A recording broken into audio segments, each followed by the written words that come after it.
திண்டுக்கல்லில் வழக்கறிஞரை தாக்கிய அமைச்சர் பெரியசாமியின் உதவியாளரை பிடிக்க வலியுறுத்தி 15 மணி நேரத்திற்கும் மேலாக வழக்கறிஞர்கள் போராட்டத்தில் ஈடுபட்டனர்.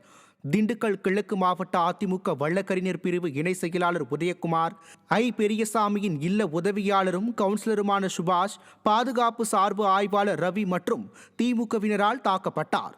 இதை கண்டித்து திண்டுக்கல் நகர் வடக்கு காவல் நிலையத்தை வழக்கறிஞர் சங்கத்தினர் முற்றுகையிட்டு இரவு முழுவதும் போராட்டம் நடத்தினர். அதிகாலை எஸ்பி நடத்திய பேச்சுவார்த்தை தோல்வியடைந்ததால் 15 மணி நேரத்தை கடந்தும் போராட்டம் நடைபெற்றது. திமுக மாமன்ற உறுப்பினர் சுபாஷ் மற்றும் சார்பு ஆய்வாளர் ரவி ஆகியோரை கைது செய்யும் வரை போராட்டம் தொடரும் என தெரிவித்தனர். தென்காசி மாவட்டம் தென்மலையில் முறையாக சிகிச்சை அளிக்காத அரசு ஆரம்ப சுகாதார நிலையத்தை பொதுமக்கள் முற்றுகையிட்டதால் பரபரப்பு ஏற்பட்டது.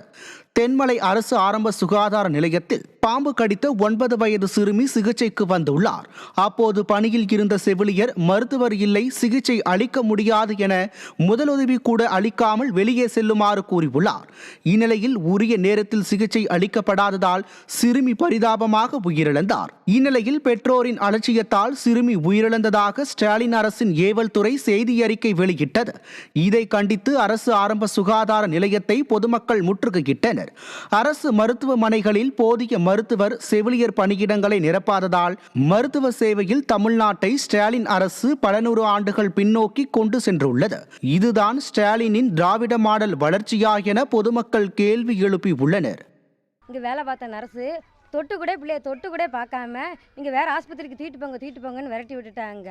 அப்போ பிள்ளைய இப்படி ஆத்திர அவசரத்துக்கு தூக்கிட்டு வந்து பிள்ளைய பார்க்காம விட்டதுனால நாங்கள் எங்கள் பிள்ளையை இழந்துட்டோம். இப்போ நாங்கள் எங்கள் பிள்ளையை இழந்துட்டு நிற்கோம். அந்த நர்ஸு பார்க்காம இருந்ததுனால தான் எங்கள் பிள்ளையை நாங்கள் இப்போ இழந்துட்டு நிற்கோம். அந்த நர்ஸு இனிமேல் இந்த ஆஸ்பத்திரியில் வேலை ஆக்கக்கூடாது. இது அதேமாரி எங்கள் பிள்ளைக்கு நடந்த மாரி இனிமேல் எந்த பிள்ளைக்கும் நடக்கக்கூடாது.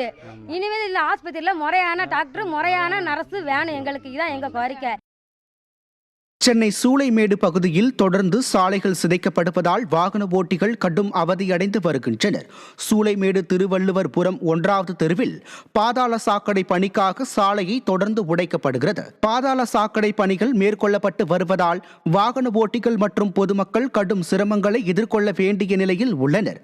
சாக்கடை பணிகள் முடிந்த பிறகும் சாலைகள் முறையாக சீரமைக்கப்படாமல் இருப்பதால் வாகன ஓட்டிகள் விபத்துக்குள்ளாகும் நிலை ஏற்பட்டுள்ளதாகவும் பொதுமக்கள் குற்றம் சாட்டு நிர்வாக திறனற்ற ஸ்டாலின் அரசு அதிகாரிகள் உடனடியாக கவனம் செலுத்தி பொதுமக்களின் அவதியை குறைக்கும் வகையில் விரைவாக நடவடிக்கை எடுக்க வேண்டும் என மக்கள் வலியுறுத்தியுள்ளனர். கொஞ்சம் சீக்கிரம் முடித்து கொடுத்தா நல்லா இருக்கும். போக்குவரத்து கொஞ்சம் இடைஞ்சலாக இருக்குது. ஒரு சிலருக்கு பிரச்சனையாலும் இருக்குது. அதனால் சீக்கிரம் முடித்து அதன் பிறகு அதை தார் போட்டு இல்லை சிமெண்ட் போட்டு மூடி போக்குவரத்துக்கு இடைஞ்சல் இல்லாமல் செய்தால் நல்லாயிருக்கும். ரோடு வேலை செய்கிறாங்க. வேலை செய்கிறது பரவாயில்ல, சீக்கிரமாக வேலை செஞ்சு முடிக்கணும். முடித்தோடனே ரோடு போட்டு கொடுக்கணும். இல்லைன்னா வண்டி போகிறவங்க வரவங்க விழுந்துக்கிட்டு இருக்காங்க கீழே. இதெல்லாம் சீக்கிரமாக செஞ்சு கொடுத்தா ரொம்ப நல்லதாக இருக்கும்.